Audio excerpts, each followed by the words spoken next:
Dr. Lepisto, as a naturopathic physician, are you able to treat most illnesses?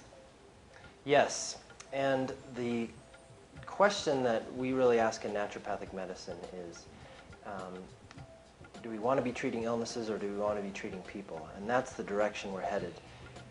We treat people first and foremost. So 10 people may come to me with 10 different, with high blood pressure, but 10 different reasons for having high blood pressure.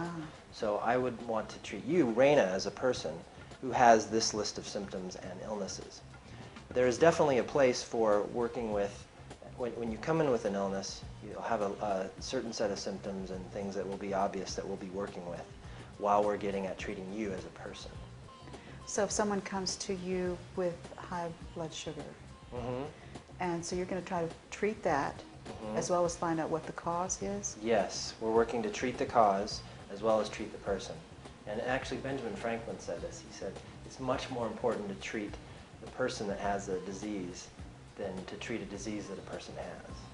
So you're not symptom-oriented as such. You're not saying, well, I've got 15 minutes and you have high blood pressure, so what will we do? Right.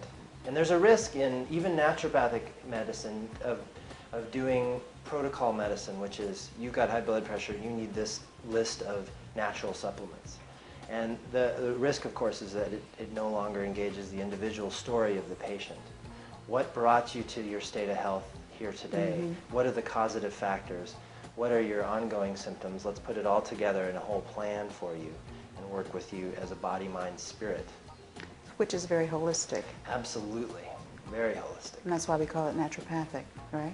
Yes, and naturopathic refers, of course, to natural methods. And pathos is, that's an interesting one because pathos actually means disease.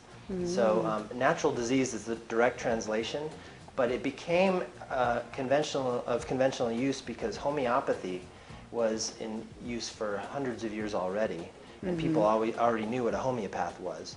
And they wanted to introduce the idea of natural healers, so they just tucked natural into that and became naturopath. Okay, well, thank you for explaining that, Dr. Lepisto.